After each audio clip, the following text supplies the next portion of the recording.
Welcome to this introduction to Garageband. Here we have the opening screen of Garageband. Now I've just opened this by going down to the dock here and you can see Garageband. I've clicked on that and it should come up with this. And today we're going to start from an empty project, start from scratch. Today we are going to use a software instrument. So I'm using a USB MIDI keyboard, this one here.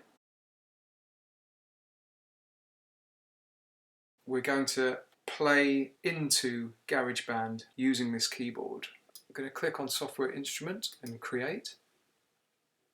And it's coming up with a classic electric piano, which sounds like that. We're going to just create a little backing track so that students can play along to it. It's going to be really simple, just 3 chords, C, F and G. Now you could use this to introduce students to improvising as a basis for a 12-bar blues, for example. But for this today, we're just going to do a really simple backing track using the piano. We're going to add bass as well later and some drums. And this is just to really show you how easy it is to do. Up here is record. And you should always get 1 bar counting before you record. And you've got the metronome up here, which you can decide if you want it on or off. We're going to have it on for this one. And also this 1, 2, 3, 4 here's the counting. That's going to be useful. Our tempo is up here, 120. You can change that by just clicking on it, moving it up and down. You can change the time signatures here, but we're just going to keep it in 4/4. And here is your control panel. So you've got record, play, stop, fast forward, rewind. So we're going to just start by pressing this and it should have 1 bar counting to record, okay? So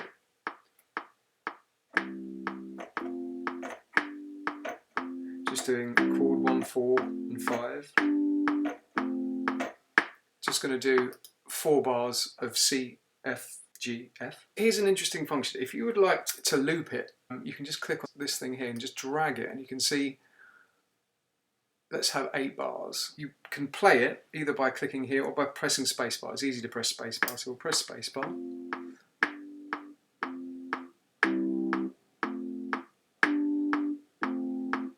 And you can see that's now looping it. So let's just actually drag that, because we did 4 bars, didn't we? So let's drag that out to 8 bars. So yeah, so there we are. So we've got an 8-bar sequence there.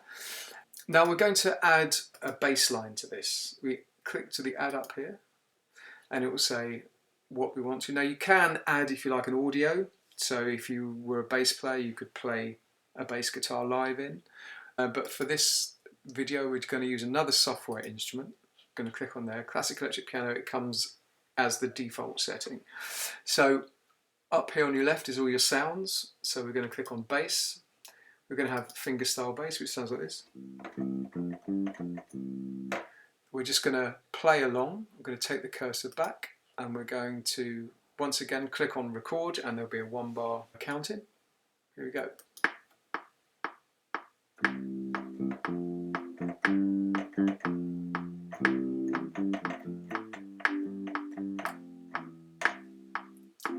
So we've done that 4 bars there, and then again we're just going to loop it and then go back to the beginning by pressing this and then play with the spacebar.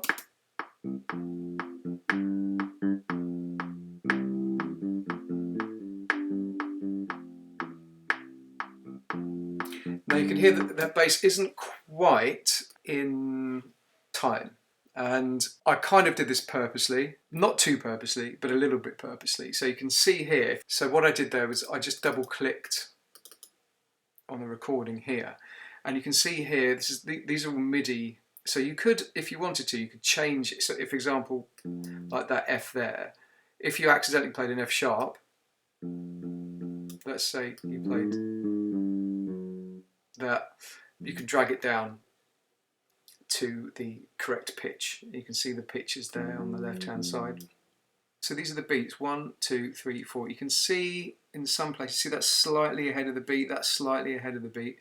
So we want to quantize it now. So if you click on that and we'll select all, which is Control A. So you've got everything selected there.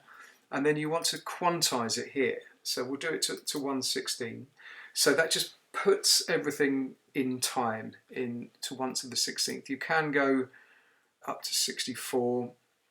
I mean, that's not really necessary for what we're doing here. That's for more intricate pieces where the divisions of the beat are more, but we're just kind of doing really quavers here and we're keeping it simple. So you can,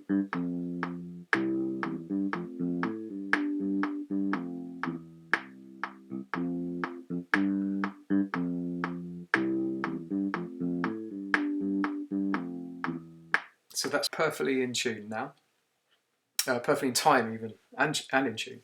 So we've got basic chords, we've got a bass line, so we can add some drums now.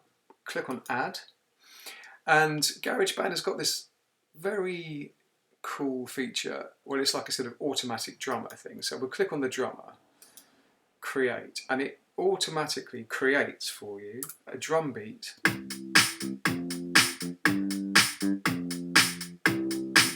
that's in time and everything. And you can choose, so we've gone here for electronic, so it's EDM, big room EDM, that's electronic dance music. So it kind of sounds a bit dancey. Maybe that's a little bit too much for what we're looking for. So if we just go to rock, we want something quite simple. Now these are all styles of drummer. There's actually a video which I've done, we delve into all the options on the drummer track, which I go into a lot more depth with it. And you can change here. It says simple, soft, complex, loud. You can choose which drums are used, a swing here, how many fills, and how often the fills are. So there's so many options here, and it's great for students to play around with, and it's a very creative thing. You know, it's very easy to do. It's very creative. You can get results very quickly. We're going to go Carl Pop Rock because it looks quite simple.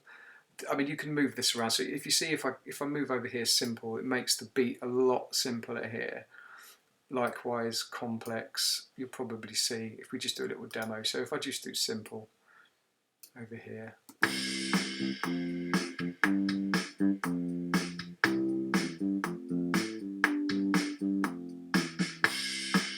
You see, I think that's a little bit too simple. So let's kind of put it in the middle. Yeah, there's a few more things in there. We won't make it too complex. So let's go back to the beginning and let's hear how it sounds.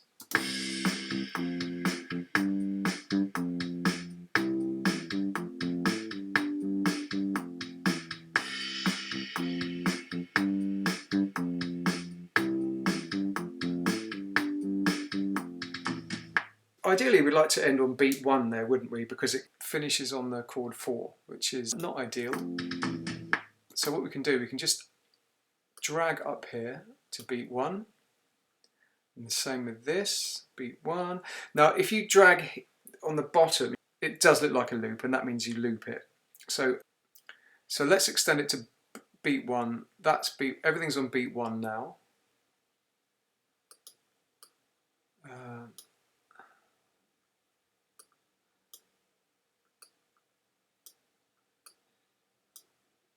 Okay, so here we have the end of the phrase. You can hear this.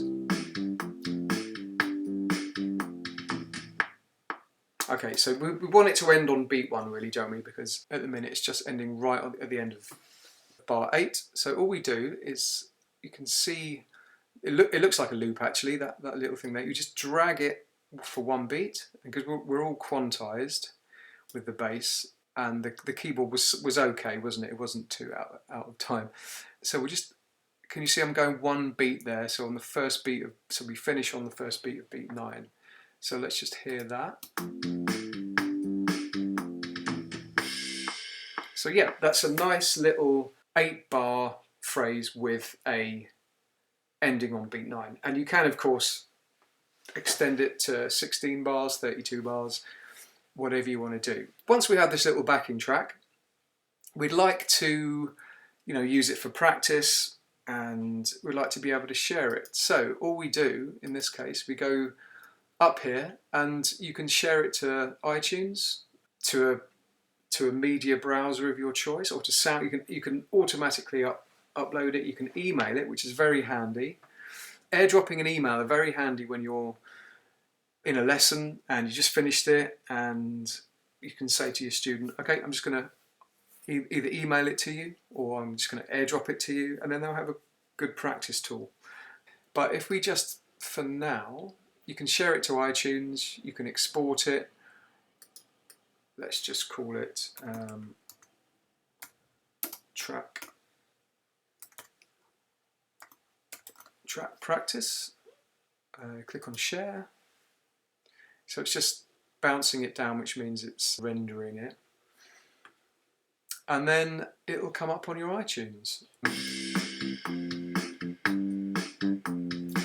And there it is, it's on your iTunes as a tune, and your student can use it for practice, they can play it to their parents, to their friends. It's a nice little creative thing you can do with them.